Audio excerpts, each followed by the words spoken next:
Mile education. आज है Sunday और हर संडे को हम लोग एक स्पेशल शो के साथ आते हैं जिसका नाम है किताब एक्सप्रेस। किताब एक्सप्रेस पे इस बार जो किताब है वो बहुत बड़े पर्सनालिटी का है। उस पर्सनालिटी के बारे में आज बचपन से जाने हो, समझे हो और समझने की अभी कोशिश कर रहे हो। वो पर्सनालिटी जहाँ पे साउथ और नॉर्थ दोनों का भेदभाव खत्म हो जाता है। वो पर्सनालिटी जहाँ पे कोई रीजन और रिलीजन काम नहीं करता है। वो पर्सनालिटी जो है स्टूडेंट के सबसे बड़े आइकन है। वो पर्सनालिटी जो पीपल्स के प्रेसिडेंट है। अब आप समझ गए वो पर्सनालिटी कोई और नहीं, डॉक्टर एपीजे अब्दुल कलाम है। इस बुक के बारे में हम लोग कुछ नहीं जानते हैं, जो कुछ थोड़ा बहुत समझे हैं वो समझाने की आपको कोशिश करेंगे। आप इस वीडियो को सारे स्टूडेंट्स को शेयर करो because this video is going to be historic video in Kitab Express. तो ये अपना किताब विंग्स ऑफ फायर में लिखते हैं। सबसे पहले ये लिखते हैं कि ये बुक क्यों लिखे हैं। ये बुक इसलिए लिखे हैं कि जो कुछ बच्चे हैं वो लैक ऑफ विजन है, लैक ऑफ इंथुजियाज्म है, उनके जीवन में थोड़ा सा एक हम एनर्जी डालने की कोशिश करेंगे। उनके पंख में थोड़ा सा हम फायर लगाने की कोशिश करेंगे, थोड़ा सा उड़ान भरने की कोशिश करेंगे। तो ये सबसे पहले साइंटिस्ट बनते हैं, इसके बाद ये साइंटिफिक एडवाइजर बनते हैं, उसके बाद ये ऑथर होते हैं। बहुत सारे बुक्स लिखे हुए हैं इन्होंने, 25 किताबें लिखी है। इसके साथ साथ पीपल्स प्रेसिडेंट बने हैं, लोगों के प्रेसिडेंट बने हैं। इसके साथ साथ जो सबसे ज्यादा प्रोफेशन से ये प्यार करते हैं वो टीचिंग से, टीचर बने और बहुत सारे यूनिवर्सिटीज में इन्होंने पढ़ाया है और लेक्चर दिया है। इसके साथ साथ मोटिवेशनल स्पीकर भी थे ये। इनको Padma Bhushan, Padma Vibhushan, Bharat Ratna, Arjuna award, Veer Savarkar award, 7 doctorate from 40 universities. इनके नाम पे बहुत सारे यूनिवर्सिटीज, बहुत सारे रोड्स, बहुत सारा चौराहा, even one island is also on his name. After that ये बहुत ही बड़े फेमस पर्सनालिटी हैं इंडिया के। इन पे कोई क्वेश्चन मार्क आज तक किसी चीज का नहीं है। आउटलुक सर्वे से 2012 में एक आउटलुक मैगजीन ने सर्वे किया था और उस सर्वे से ये पता चला था कि सबसे ज्यादा लोग प्यार करते हैं पूरे देश में, तो वो फर्स्ट नंबर पर है BR अम्बेडकर जी, भीमराव अंबेडकर जी, और सेकंड नंबर पर है हमारे डॉक्टर कलाम, और थर्ड नंबर पर है वल्लभ भाई पटेल जी। तो ये 3 लोग सबसे टॉप लीडर्स हैं हमारे देश के, देश आइकन्स हैं। और ये कहां कहां काम किए थे, ये इसरो में काम किए थे, फिर DRDO में काम किए थे, न्यूक्लियर टेस्ट हुआ था वहां काम किए थे, बहुत सारे क्लासरूम्स में काम किए हैं, प्रेसिडेंट हाउस में रहे हैं वहां काम किए हैं, और सबसे ज्यादा जहां पे रहे हैं वो हमारे दिलों में रहे हैं और आज भी रह रहे हैं। और आई एम सो सॉरी अगर हम कुछ भी बोल दे ज्यादा, बिकॉज हम थोड़ा इमोशनल इस समय पर इस किताब को पढ़कर, और इस किताब को हम 5-7 दिनों से पढ़ रहे थे, डिफरेंट विकिपीडिया आर्टिकल पढ़कर और सारे वीडियोस वगैरह देखकर हम बहुत सारे पॉइंट्स में इसको इकट्ठा किए हैं। We are going to discuss each and every point of this pages. तो तमिलनाडु के रामेश्वरम शहर में इनका जन्म होता है, जहां पे शिव जी का मंदिर है, बहुत ही ज्यादा फेमस वो टेम्पल है। तो वहां पे इनके पिताजी जो है वो नाविक होते हैं, अपने नाव से अपना जीवन यापन वो करते हैं, थोड़ी बहुत फार्मिंग कर लेते थे। उनके पास एजुकेशन नहीं था, लेकिन उनके पास कोई धन नहीं था, लेकिन वो बहुत विजडम वाले इंसान थे। जितनी सारी जरूरतें की सामान थी सारे सामान इनके पास अवेलेबल थे। रोटी कपड़ा मकान के साथ साथ शिक्षा भी ये अपने बच्चों को देने की कोशिश करते थे। इनकी मदर जो थी वो हाउसवाइफ थी, बहुत काइंड से भरी हुई थी, बहुत इनके अंदर डीप काइंडनेस था। अपना ये बताते हैं चाइल्डहुड में बहुत ज्यादा इनका सिक्योर रहता है, वेजिटेरियन रहते हैं डॉक्टर एपीजे अब्दुल कलाम। ये मेंटली और इमोशनली बहुत ज्यादा स्ट्रॉन्ग रहते हैं बचपन से इनको समुद्र को देखना और पक्षियों को आकाश में उड़ते हुए देखना बहुत ज्यादा पसंद था। और वहां से इनको सपना आता है, सपना ये देखते हैं one day I would become pilot. वहां से ये सपना देखते हैं पायलट बनने का। जैसे कि शिव मंदिर हम बताया रामेश्वरम की बहुत फेमस है, आप भी जानते हो शिव मंदिर के बारे में। तो वहां वो जो शिव टेम्पल है इनके घर से 10 मिनट के रास्ते पर है। शाम में ये लोग टहलने निकल जाते थे वॉक करने के लिए। और जिस टेम्पल में, शिव जी के टेम्पल में जो हेड प्रीस्ट थे पाक्षी लक्ष्मण शास्त्री, वो वहां के हेड प्रीस्ट थे। और उनका और इनके पिताजी का दोनों एक गहरा दोस्त थे, दोनों लोग गहरा दोस्त थे। दोनों अपने जर्नी पे डिस्कस करते थे, हर दिन स्पिरिचुअल मैटर पे डिस्कस करते थे, और बहुत सारे virtuous, life lessons, hard work, harmony और प्रेयर साथ में करने की कोशिश करते थे, और इन लोगों को कराने की भी कोशिश करते थे। इनके पिताजी हमेशा इनको मस्जिद में ले जाते थे नमाज पढ़ाने के लिए, और जब ये शास्त्री जी से मिलते थे वो इनको तिलक लगाते थे। वो ये लोग जब शाम में जाते थे टहलने के लिए शंकर जी के टेम्पल के पास, शिव जी के टेम्पल के पास, तो वहां जाकर ये परिक्रमा करते थे शिव जी के मंदिर के पास, और बोलते थे कि उतना ही डिवोशन से करते थे जितना डिवोशन से वहां पे आए हुए तीर्थ यात्री करते थे। इतना ज्यादा लगाव था इनको दोनों रिलीजन से, हिंदुइज्म से भी और इस्लाम से भी।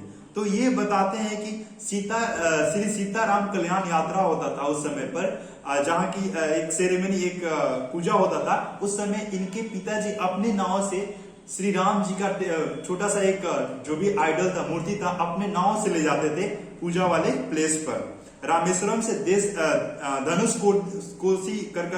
धनुषकोडी एक जगह था, वहां पे इनके पिताजी नाव से ले जाते थे और ले आते थे। इनके एक फ्रेंड बने जिनका नाम है जलालुद्दीन, जो इनसे 15 साल बड़े थे, और लास्ट में जाकर इनके जीजा जी बनते हैं। इनकी सिस्टर का शादी, जोहरा का शादी जलालुद्दीन से होता है।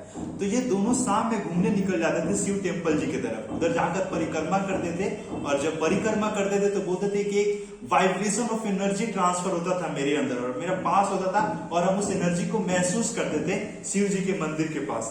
कभी हम लोग उस टेम्पल के पास भी जाएंगे और महसूस करेंगे उस एनर्जी को।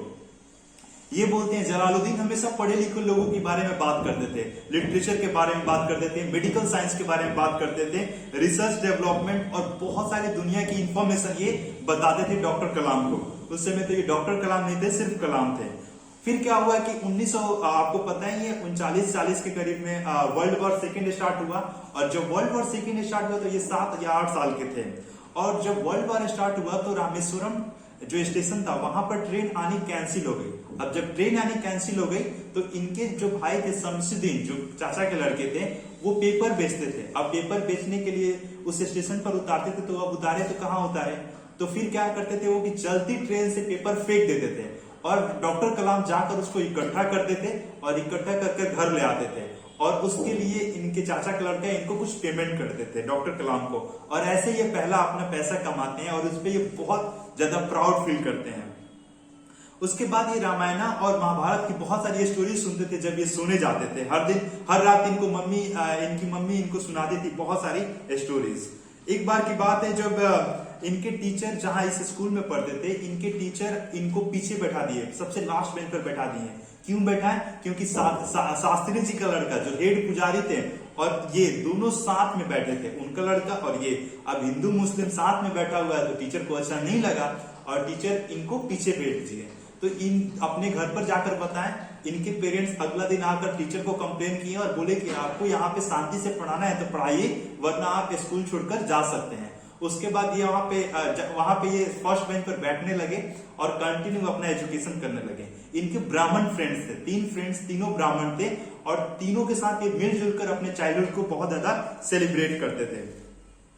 इनके टीचर का नाम था शिवा सुब्रमण्यम अय्यर। इनको लंच पे बुलाए, और लंच पर बुलाए तो उनकी वाइफ इनको देखकर परेशान हुई कि मुस्लिम का लड़का घर पे आया है खाना खाने के लिए।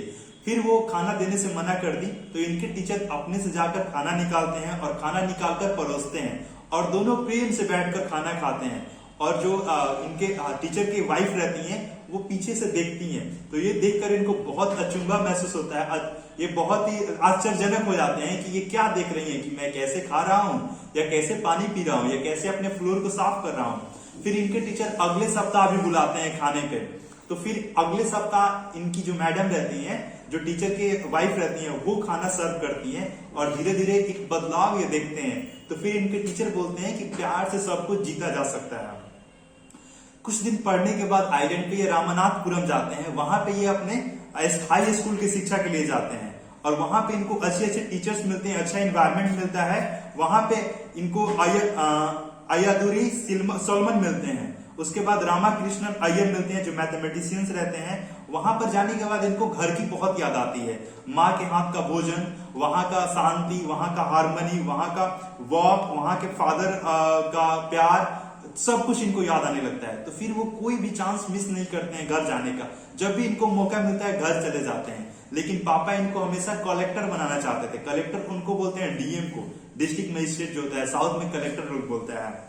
और जलालुद्दीन थे जो हमेशा इनको पॉजिटिव थिंकिंग के बारे में बात करते थे कि if you think positive then you can be positive, आप वहां पे पॉजिटिव थिंक कर रह सकते हो। 1950 में ये स्टीव जोसेफ कॉलेज आते हैं तिरची में, वहां से ये आईएससी बीएससी करते हैं। ये बोल रहे हैं कि हम कोई ब्राइट स्टूडेंट नहीं थे, हम एग्जाम्स में कोई बहुत अच्छा नहीं करते थे, लेकिन हाँ मेहनत करने की कोशिश करते थे। इसके बाद देखो इनका कैसे बचपन बीत रहा है। मुस्लिम ये हैं, हिंदू बच्चों के साथ खेल रहे हैं, हिंदू प्रीस्ट इनको बहुत ज्यादा मानते हैं, इनको टीचर हिंदू मुस्लिम दोनों मिलते हैं, हिंदू और क्रिश्चियन दोनों मिलते हैं। तो सारी कम्युनिटी से मिलकर और ये एक इंडियन बन जाते हैं बचपन में ही। तो ये रिलीजन से बचपन में ही ऊपर उठ जाते हैं। उसके बाद ये स्टडी करते हैं लिटरेचर फिलॉसफी में, इनको बहुत ज्यादा लगाव रहता है। इनको फिजिक्स पढ़ने का लगाव आईएससी बीएससी में मिलता है, आईएससी में मिलता है, तो फिर ये जाकर बीएससी लेते हैं। फिजिक्स में इनका ग्रेट इंटरेस्ट डेवलप होता है और जब बीएससी करते हैं तब इनको पता चलता है कि physics was not my subject. Physics इनके बस की बात नहीं थी, मतलब इनकी सब्जेक्ट नहीं थी, उतना डीप गहरा लगाव इनको नहीं आ रहा था। लेकिन साइंस पे बोलते हैं कि लोग बोलते हैं कि साइंस पढ़ने से भगवान से और अपने आप से लोग दूर होता है, लेकिन जब मैं साइंस पढ़ता हूं तो मुझे स्पिरिचुअल जर्नी जैसा फील होता है, मुझे अध्यात्म के और ज्यादा करीब महसूस होता है। साइंस से इनको बहुत ज्यादा लगाव रहता है। फिजिक्स ये बीएससी पढ़ने के बाद ये संतुष्ट नहीं होते हैं और बीटेक करते हैं। बीटेक के लिए इनको स्कॉलरशिप मिलता है एमआईटी में, मद्रास इंस्टीट्यूट ऑफ टेक्नोलॉजी, लेकिन एडमिशन के लिए इनके पास पर्याप्त पैसे नहीं होते हैं। तो उस समय इनकी बहन जोहरा अपने सोने का गहना बेचकर और इनका एडमिशन करवाती है 1000 रुपीज में, 1000 रुपया में उस समय इनका एडमिशन होता है एमआईटी में। और एमआईटी में 2 डीकमीशन एयरक्राफ्ट डिप्लॉयड रहते हैं। जो डीकमीशन मतलब जो अब काम में नहीं है, वो एयरक्राफ्ट वहां लगा रहता था।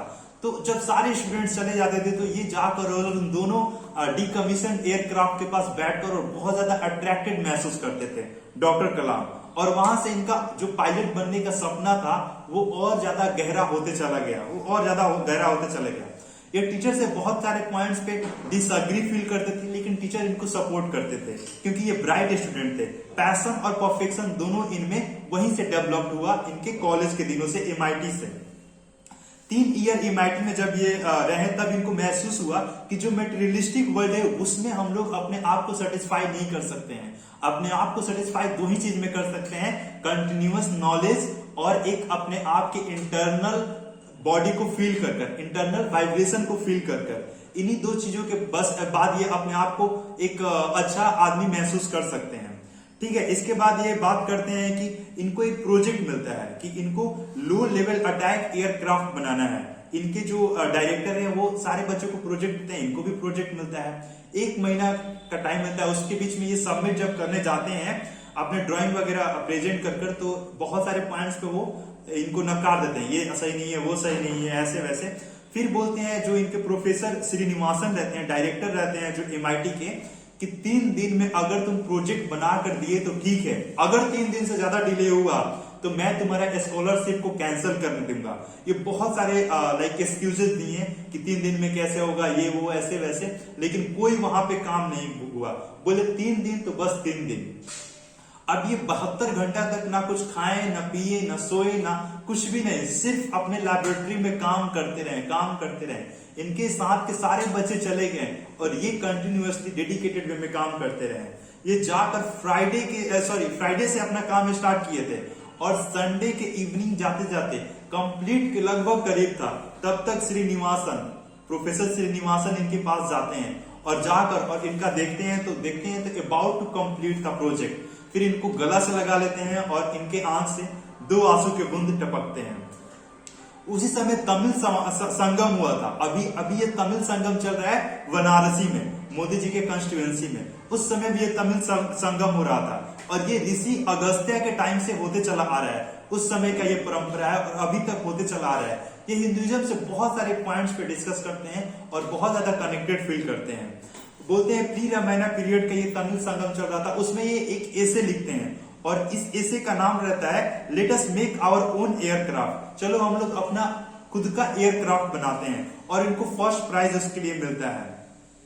इसके बाद जब ये उस कॉलेज से जाते हैं अपना डिग्री कंप्लीट कर ग्रुप फोटोग्राफी में, ये पीछे खड़े रहते हैं हाइट के अनुसार। तो जब पीछे खड़े रहते हैं तो इनके प्रोफेसर बुलाते हैं और अपने बगल में बैठाते हैं और बगल में बैठाकर बोलते हैं कि one day you will achieve something great in your life, तुम एक दिन बहुत कुछ एक्स्ट्रा अचीव करोगे। फिर ये ट्रेनिंग के लिए हॉल में जाते हैं, Hindustan aeronautics limited HAL hall, ठीक है, वहां पे अपना ये ट्रेनिंग करते हैं। इसके साथ साथ वहां उस समय फॉर्म आया होता है, तो 2 फॉर्म अप्लाई करते हैं एक साथ। पहला एक डिफेंस मिनिस्ट्री में और दूसरा एयरफोर्स में जो पायलट का पोस्ट था। तो सबसे पहले ये पहली बार ये साउथ से नॉर्थ आते हैं अपने एग्जाम देने के लिए। तो जब ये नॉर्थ आ रहे थे तब बोल रहे थे कि ओशियन को पास कर और पूरे गैंजेटिक प्लेन की तरफ बढ़ना एक अलग ही अनुभूति फील होता था उस समय पर। गैंजेटिक प्लेन को क्रॉस करना, माउंटेन्स, रिवर्स रास्ते में देखना, ड्रेस बदलता हुए, खाना बदलते हुए देखना बहुत ही आनंद लग रहा था उस समय पर। एक सप्ताह ये दिल्ली रुकते हैं, दिल्ली में अपना एग्जाम देते हैं और उसके बाद ये देहरादून को निकल जाते हैं एयरफोर्स के लिए, एयरफोर्स के एग्जाम के लिए, पायलट के लिए। वहां पे 25 बच्चे आए हुए होते हैं और 25 बच्चों में सिर्फ 8 का सिलेक्शन हुआ रहता है और इनका रैंक आता है 9वीं, और इस वजह से ये एयरफोर्स में नहीं जा पाते हैं, सिर्फ एक रैंक की वजह से। फिर ये उदास हो जाते हैं। उदास होने के बाद फिर वहां पे क्या करेगा कोई, देहरादून में जाकर गंगा जी के स्नान लेते हैं। ये ऋषिकेश में, ऋषिकेश की तरफ बढ़ते हैं और उधर गंगा जी का स्नान लेते हैं और बगल में ही वहां पे स्वामी जी का एक टेम्पल था, शिवानंद स्वामी जी का। स्वामी जी के आश्रम में ये जाते हैं तो इनको फील होता है ये गौतम बुद्ध है स्वामी जी, क्योंकि एकदम व्हाइट ड्रेस पहने हुए और खड़ाऊ पैर में लगाए हुए स्वामी जी वहां पे खड़े रहते हैं। स्वामी जी से ये बात करते हैं तो स्वामी जी बोलते हैं कि तुम हताश ना हो, तुम डरो नहीं, एक इलेक्ट्रोमैग्नेटिक वेव सबके अंदर रहता है और जो तुम सोचते हो, जो तुम सपना ये दिन भर ख्याल करते हो, वही रात में सपना के फॉर्म में बाहर निकलता है, इलेक्ट्रोमैग्नेटिक वेव के फॉर्म में बाहर निकलता है और यूनिवर्स कॉस्मोस से जाकर मिलता है और फिर एनर्जी आता है, फिर हम लोग उस पर बहुत एक्स्ट्रा कर सकते हैं। Something great is waiting for you, don't stop yourself. और फिर यही सुनकर ये दिल्ली आते हैं और दिल्ली में आकर ये उस नौकरी को ज्वाइन कर लेते हैं जो डिफेंस मिनिस्ट्री में इनको मिला रहता है। इसके बाद स्वामी जी से बात होती है ये यहाँ पर जब ये ज्वाइन करते हैं तो इनको सीनियर साइंटिस्ट असिस्टेंट का पद मिलता है। 250 रुपया मंथली इनको पेमेंट मिलता है। उस समय फिर ये अपने घर पर न्यूज बताते हैं कि हम सिलेक्टेड हो गए। इनको जॉब मिलता है एयरक्राफ्ट पे काम करने के लिए। कुछ दिन बाद इनको कानपुर ट्रांसफर हो जा रहा है और कानपुर में बता रहे हैं थोड़ा क्राउडेड सिटी था, नॉइजी था, स्मोक से भरा हुआ रहता था क्योंकि वो इंडस्ट्रियल सिटी है। कोल्डनेस था, पहली बार ये नॉर्थ में आकर रह रहे हैं तो थोड़ी बहुत ठंडी इनको लगती है और 2 चीजों से इनको बड़ा परेशानी होती थी।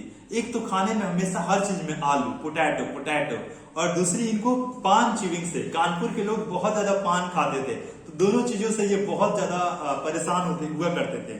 और फिर इनके कुछ दिन बाद बैंगलोर में इनका ट्रांसफर हो गया।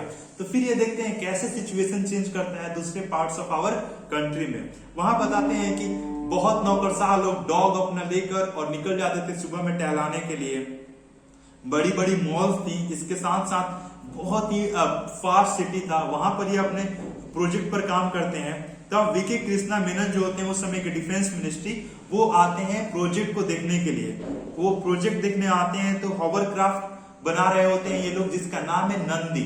शिव जी के जो बैल है उनका नाम नंदी है और उन्हीं के नाम पर ये लोग हॉवरक्राफ्ट बना रहे थे। तो वो प्रोजेक्ट कंप्लीट हो गया लेकिन कंट्रोवर्सी में आ गया। तो कंट्रोवर्सी की वजह से उस पर काम करना इनको बंद करना पड़ा। फिर इसके बाद ये इंटरव्यू के लिए बॉम्बे जाते हैं। बॉम्बे में इनको मुलाकात होती है साराभाई से, विक्रम साराभाई, प्रोफेसर साराभाई। तो वहां इनको साराभाई से मुलाकात होती है, वही इनका इंटरव्यू लेते हैं। जो भी इंटरव्यू में पूछी जाने की सवाल उसको ये नहीं पूछते हैं, ये और बाकी चीजों को चेक करते हैं, इनके मेंटल एबिलिटी, इनके इमोशनल वगैरह वगैरह, इनके अंदर लीडर छिपा हुआ है या नहीं छिपा हुआ है। बहुत सारे क्वेश्चंस को पूछते हैं और पूछकर इनका सिलेक्शन हो जाता है। इनको रॉकेट इंजीनियर के पद पर लिया जाता है, इनको नौकरी दी जाती है। इसके बाद इनको थुम्बा भेज दिया जाता है 1962 में। वहां पर ये लोग रॉकेट लॉन्च सैटेलाइट पे काम करते हैं। एक चर्च होता है और चर्च को ही अपना ये लोग ऑफिस बनाते हैं, वहीं पर काम करना स्टार्ट करते हैं। आज के दिन में वो जो चर्च है इंडियन स्पेस म्यूजियम के नाम से जाना जाता है। जो प्रेयर रूम था वो इनका ऑफिस बनता है डॉक्टर कलाम का। उसके बाद इनको भेजा जाता है नासा, नसा नहीं, नासा, NASA, नासा। इनको नासा भेजा जाता है वहां सीखने के लिए कि हम लोग कोई भी इसको सैटेलाइट वगैरह को कैसे बनाते हैं और कैसे रॉकेट को भेजते हैं। तो उसके पहले ये अपने घर जाते हैं रामेश्वरम में, वहां जाकर अपने पिताजी का आशीर्वाद, मम्मी का आशीर्वाद, लक्ष्मण शास्त्री जी से मिलते हैं। सबसे मिलने के बाद 2 लोग इनको छोड़ने आते हैं, जलालुद्दीन एंड शमसुद्दीन। दोनों लोग इनको आकर बॉम्बे में सी ऑफ करते हैं और फिर ये जाते हैं नासा में रॉकेट पे काम करने के लिए, नाइकी अपाची रॉकेट पे काम करने के लिए ये नासा जाते हैं। तो वहां पर ये देखते हैं बहुत इफिशियंट लोग वहां पे काम कर रहे हैं, वेरी फास्ट वर्ल्ड है, हाई टेक्नोलॉजी है। और वहां पर इनको नजर पड़ता है कुछ अजीब दृश्य पे, जो एक पेंटिंग रहता है और वो पेंटिंग इंडिया का होता है। वो पेंटिंग टीपू सुल्तान का होता है, जो साउथ का लीडर था टीपू सुल्तान। तो उनके पेंटिंग पर इनका नजर पड़ता है और इनका नजर पड़ता है कि 600-700 रॉकेट के साथ इनको वहां से बंदी बनाया जाता है और 600-700 रॉकेट ब्रिटिशर्स ले जाते हैं रिवर्स इंजीनियरिंग के लिए। उस समय इंडिया में टीपू सुल्तान रॉकेट का सपना देख रहे थे। आप समझिए हमारा टेक्नोलॉजी कितना आगे था उस समय भी, और वो देख रहे थे कि ये इतना दूर अमेरिकन इस फोटो को संभाल कर रखे हैं और उस फोटो से ये लोग इंस्पिरेशंस ले रहे हैं। तो ये वहां पर जाकर और फिर काम करते हैं, सीखते हैं जो भी इनको सीखना रहता है। फिर इंडिया आते हैं तो फर्स्ट रॉकेट लॉन्च होता है 21 नवंबर 1963 को, 1963 को फर्स्ट लॉन्च होता है इंडिया में। आप समझ सकते हो उस समय का बहुत सारे पिक्चर्स हैं जो कि साइकिल पे, बैलगाड़ी पे हमारे पुर्जे जा रहे थे। याद होगा आपको, कभी ना कभी उस फोटोज को देखे होंगे आप। फिर प्रोफेसर साराभाई को देखते हैं ये कि फादर ऑफ स्पेस साइंस है वो, क्योंकि वही ये सब स्टार्ट करते हैं, स्पेस साइंस और भी बहुत सारे प्रोजेक्ट्स पे काम कर रहे थे। वो विजनरी थे प्रोफेसर साराभाई, मोटिवेटिंग थे, टीम बिल्डिंग करते थे। वो हमेशा टीम लीडरशिप में विश्वास करते थे, जबकि होमी जहांगीर भाभा हमेशा साराभाई के अपोजिट थे। वो टीम बिल्ड में विश्वास नहीं करते थे, वो अकेला चलो में भी विश्वास करते थे। अगर कोई साथ में नहीं आ रहा है तो अकेले अपना आगे बढ़ते रहो। लेकिन विक्रम साराभाई पायनियर थे स्पेस रिसर्च में। इसके साथ साथ SLV पे काम करना स्टार्ट किया था, रोहिणी पे साउंडिंग रॉकेट पे, राटो पे rocket assistant take off system पे इन्होंने काम करना स्टार्ट किया था। मैनेजर थे बहुत अच्छे एक जो विक्रम साराभाई थे, साइंटिस्ट बहुत अच्छे थे।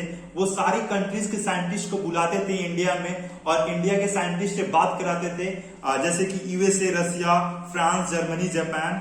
SLV टीम जब बना तो इनको, जो डॉक्टर कलाम थे, इनको 4th स्टेज का जिम्मेवारी दिया गया कि आप 4th स्टेज को देखोगे, आप 4th स्टेज पे काम करोगे। डॉक्टर कलाम उस काम को लेते हैं और उसको अपॉर्चुनिटी के तहत से लेने की कोशिश करते हैं और चैलेंजिंग तरीके से पूरा करने की कोशिश करते हैं। हर दिन बहुत ज्यादा टॉप शेड्यूल रहता है और सब कोई मिलकर खूब काम करता है। तब तक एक बार ये दिल्ली जाते हैं किसी मीटिंग के सिलसिले में, डॉक्टर कलाम दिल्ली जाते हैं और जब ये दिल्ली से आते हैं तो फोन करते हैं विक्रम साराभाई को। विक्रम साराभाई इसलिए क्योंकि हर दिन बताते थे कि आज हमारे मिशन में क्या कंप्लीट हुआ, क्या नहीं हुआ। और प्रोफेसर साराभाई भी हर दिन जाते थे थुम्बा और जाकर वहां पे अपना सारा ब्यौरा लेते थे। तो दिल्ली से ये तिरुवनंतपुरम लौट रहे थे, दिल्ली एयरपोर्ट से डॉक्टर कलाम उनको कॉल किए और साराभाई बोले कि आप तिरुवनंतपुरम एयरपोर्ट पर रुकना, मैं वहीं पर आऊंगा, आपसे मिलूंगा। और जब ये तिरुवनंतपुरम आ रहे हैं तो यहाँ पे बोल रहे हैं कि हवाओं में एक गजब का मातम छाया हुआ था। यहाँ पर इनको न्यूज मिला कि विक्रम साराभाई नहीं रहे, विक्रम साराभाई का डेथ हो गया और इन पे गहरा सदमा पहुंचा और ये अपने आप को मतलब एकदम अजब ही पाए उस समय पर, उस सिचुएशन में। बोल रहे थे कि ह्यूज लॉस था ये इंडियन स्पेस के लिए। विक्रम साराभाई जो थे वो बहुत ही विजनरी और बहुत ही लीडरशिप वाले पर्सन थे। अपने टेन्योर में 22 साइंटिस्ट के साथ वो काम किए थे और बहुत सारे टीम बिल्ड किए थे बहुत सारे डायरेक्शंस में। फिर उस पोस्ट को लेते हैं प्रोफेसर सतीश धवन, जो डायरेक्टर बनते हैं इसरो के। ये भी BSc किए रहते हुए मैथमेटिक्स में और साइंस में, MA किए होते हैं लिटरेचर में, इंग्लिश लिटरेचर में, MS किए रहते हैं एरोनॉटिकल इंजीनियरिंग में और PhD करते हैं एरोनॉटिक्स में और मैथमेटिक्स में। बोल रहे हैं कि इनका गजब का डिग्री था, सबका कॉम्बिनेशन था प्रोफेसर सतीश धवन का। इसके साथ साथ जब SLV-3 पे इन लोगों का काम चालू हुआ, SLV प्रोजेक्ट पे, सैटेलाइट लॉन्च व्हीकल पे, तो इनको डॉक्टर कलाम को प्रोजेक्ट डायरेक्टर बनाया गया। और डॉक्टर ब्रह्म प्रकाश से यहाँ पे इनकी मुलाकात होती है। वो सीनियर साइंटिस्ट रहते हैं वहां पर, जो कि डॉक्टर कलाम को बहुत बार गाइड करते हैं। तब तक राटो पे काम कर रहे थे और राटो का मिशन सक्सेसफुल हो गया। राटो वो है जैसे कि एक लंबा एयर स्ट्रिप चाहिए विमान को अपना फ्लाई करने के लिए, लेकिन राटो की वजह से कम डिस्टेंस में ही टेक ऑफ प्लेन्स कर सकती हैं। जैसे कि हमारे माउंटेन्स एरिया जो है वहां पे उतना ज्यादा लॉन्ग स्ट्रिप अवेलेबल नहीं हो पाता है, तो 2 किलोमीटर के जगह पर हम लोग 1200 मीटर में ही टेक ऑफ कर सकते हैं। राटो की वजह से 4 करोड़ इंडियन रुपीस बचा, 25 लाख में ही प्रोजेक्ट कंप्लीट हो गया। समझो 4 करोड़ एक प्रोजेक्ट की वजह से बच रहा है, जो कि साइंटिस्ट के माइंड और हार्डवर्क बचा रहा है। तो SLV-3 क्या था? इसमें 40 केजी सैटेलाइट का भार 400 किलोमीटर दूर भेज सकते हो आप। इसमें 375 इंजीनियर साइंटिस्ट काम कर रहे थे दिन और रात। 375 की जरूरत थी, लेकिन इनको मिलता है 50 ही। 375 साइंटिस्ट इंजीनियर की जरूरत थी, लेकिन इनको मिलता है सिर्फ 50 साइंटिस्ट और इंजीनियर्स। ये सारे अपने अपने फील्ड में बहुत ज्यादा एक्सपर्ट्स थे। इसके साथ साथ सारा काम कंटिन्यू होने लगा, सब कुछ नॉर्मैलिटी की तरफ आ गया, बढ़ गया। विक्रम साराभाई का डेथ की वजह से कुछ दिन तक बाधित हुआ था, लेकिन अब कंटिन्यू हो गया। ये बोलते हैं कि हम हर दिन मॉर्निंग वॉक पे जाते थे, और मॉर्निंग वॉक पे जब जाते थे तभी अपने पूरे डे का शेड्यूल बना लेते थे। एक हम कुछ ऐसा करेंगे जो कि लॉन्ग टर्म में हेल्प करेगा। सबसे पहले अपने ऑफिस में जाकर क्लीन करते थे अपने डेस्क को, फिर उसके बाद पेपर्स को स्कैन करते थे, क्या क्या आज का प्रोजेक्ट है सबको डिवाइड करते थे, और फिर अपना ये काम कंटिन्यू करते थे। जैसे SLV पे काम किया जा रहा था, उसी समय पे DRDO भी अपना काम कंटिन्यू करना स्टार्ट कर दिया। DRDO पे डिफेंस रिसर्च डेवलपमेंट ऑर्गेनाइजेशन इसका फुल फॉर्म है, और ये मिसाइल बनाता है DRDO। 1962 और 65 दोनों युद्ध की वजह से हम लोग का स्थिति कमजोर हो गया था अपने रीजन में, और रीजन में कमजोर होने की वजह से हम लोगों को अपने टेक्नोलॉजी में और बेहतर करना था। तो इसलिए DRDO बहुत ही ज्यादा अच्छी तरीके से काम करने की कोशिश कर रहा था, लेकिन कर नहीं पा रहा था। क्यों? क्योंकि उनके पास उतने अच्छे तरीके के लीडर नहीं थे, उनके पास बजट भी उतना नहीं था। 5 करोड़ मिलता था 3 साल के लिए, 4 साल के लिए 5 करोड़ कितना होगा? 5 करोड़ आप समझ सकते हो। तो बहुत स्लो काम वहां पे चलता था। ये बताते हैं लीडर कौन होता है, और लीडर हम लोग कैसे बनते हैं। रिस्पॉन्सिबिलिटी से आदमी लीडर बनता है, थोड़ा बहुत पावर से, इन्फ्लुएंशियल कैपेबिलिटी उसके अंदर होना चाहिए, एजुकेशन होना चाहिए, स्किल होना चाहिए। स्किल जो आपके अंदर हुनर होता है उसको बोलते हैं हम लोग। अप टू डेट नॉलेज होना चाहिए, कंटिन्यूअस अपने नॉलेज को आप कंटिन्यू करो। उसके बाद एक्टिव हमेशा होना चाहिए, और जो भी आप काम करो अपने मन, विश्वास और लगन से करो, फिर आपको लीडर बनने से कोई नहीं रोक सकता है। ये बोल रहे थे, तब हमको जाकर पता चल रहा कि साइंस और टेक्नोलॉजी में अंतर क्या है, रिसर्च और डेवलपमेंट में अंतर क्या है। बोल रहे थे कि साइंस जो है एक आदमी अपना पूरा पैशन से पढ़ सकता है, फॉलो कर सकता है, लेकिन जब बात टेक्नोलॉजी की आती है तो ग्रुप ऑफ पीपल चाहिए, डिस्कशन चाहिए, डिबेट चाहिए, सेमिनार्स चाहिए, सबका उसमें टीम वर्क चाहिए। ये साइंस और टेक्नोलॉजी में दोनों में ये अपना डिफरेंस बताते हैं।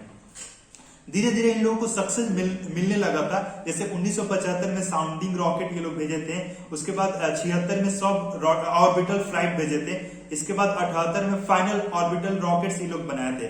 तो इन सारे चीजों के बाद इंदिरा जी कांग्रेचुलेट की पार्लियामेंट में, तो इन लोगों को एक ग्रेट बूस्टअप मिला कि हमारा देश हमारे साथ है।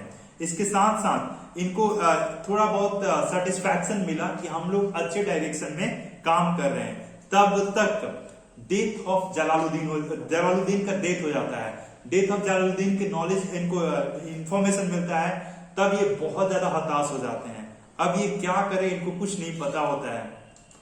ये बोल रहे हैं कि वो मेरे चाइल्डहुड के पार्ट थे, वो मेरे विजन थे, वो मेरे मेंटर थे, वो मेरे साथ घूमने वाले, वॉक करने वाले पर्सन थे।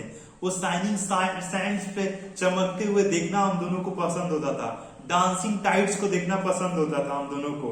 उसके बाद वो मतलब मनी अरेंज करते थे बुक्स खरीदने के लिए, जब भी इनके पास पैसा नहीं होता था, अपने तरीके से वो गाइड करते थे। तो वो ये बोल रहे थे कि एक फादर फिगर जैसा इंसान हम खो दिए उस दिन, एक अपने पेरेंट जैसा इंसान खो दिए। फिर ये घर जाते हैं, जोहरा को मतलब क्या बोले, अब ये इनकी बहन को क्या बोले।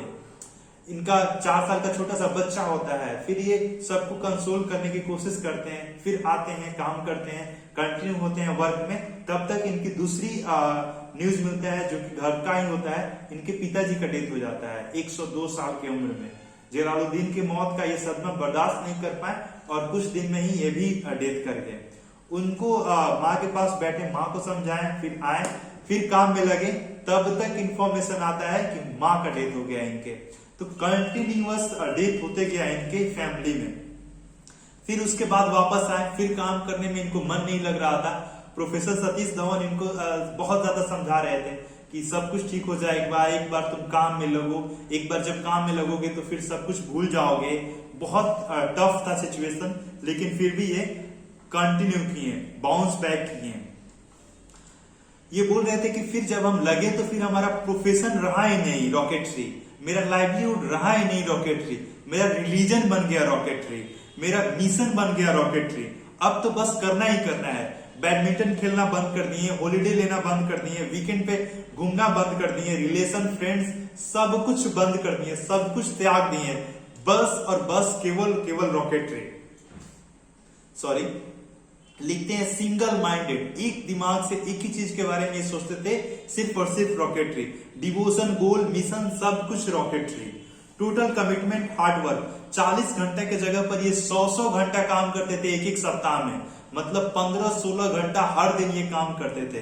अपना सब कुछ भूल जाते थे, एवरीथिंग, पास्ट, फ्यूचर, प्रेजेंट सब भूल जाते थे। डिनर, लंच करना भूल जाते थे। इनको बहुत बार ये पता होता था कि 12 रात बज गया, कोई लेबोरेटरी में नहीं है, सिर्फ मैं ही बचा हूं जो कि काम कर रहा हूं। तो इतना ये खो जाते थे काम में। ऐसा इनको काम में फ्लो आने लगता था। तो इतने मेहनत से ये काम करते थे। फिर एसएलवी पे काम करते करते ये लोग इस जगह पर पहुंचे कि अब ये लोग लॉन्च कर सकता है। 10 अगस्त 1979 को ये लॉन्च करने का डेट बोला जाता है। उस दिन लॉन्च होता है सैटेलाइट इनका SLV-3 लॉन्च होता है। स्टेज 1 अच्छी तरीके से जाता है। स्टेज 2 जो होता है, सेकेंड स्टेज, उसमें ये लोग असफलता पाते हैं और उसमें ये लोग आगे नहीं बढ़ पाते हैं और ये मिशन को खत्म कर दिया जाता है 5 मिनट 17 सेकेंड के बाद। मतलब 317 सेकेंड ही आगे ऊपर मिसाइल रहता है, उसके बाद खत्म हो जाता है। व्हीकल रहता है, उसके बाद जो इनका सैटेलाइट लॉन्च व्हीकल है वो जाकर 518 किलोमीटर दूर समुद्र में गिरता है और ये बहुत ज्यादा उदास हो जाते हैं। इतना ज्यादा उदास होते हैं कि अपने रूम में आकर बोलते हैं बिस्तर में हम बस धंस गए और वहां पर एकदम सो गए, अपना लंच वगैरह सब कुछ भूल गए और बस सो गए। क्योंकि बहुत सारी रातें हम लोग जगे थे और हम लोग सो नहीं पाए थे अच्छा से। फिर डॉक्टर ब्रह्म प्रकाश का आता है हाथ इनके कंधे पर और बहुत वो जेंटल सॉफ्ट टच होता है। इनको ले जाते हैं लंच करने के लिए, इनको बताते हैं, समझाते हैं थोड़ी बहुत। सतीश धवन उस समय प्रेस कॉन्फ्रेंस कर रहे थे, तो इन लोगों को लेकर जा रहे थे प्रेस कॉन्फ्रेंस पर। तो प्रेस कॉन्फ्रेंस पे ये बड़ा घबराए हुए थे कि बहुत सारे मीडिया पर्संस मेरे से सवाल करेंगे, क्वेश्चंस करेंगे।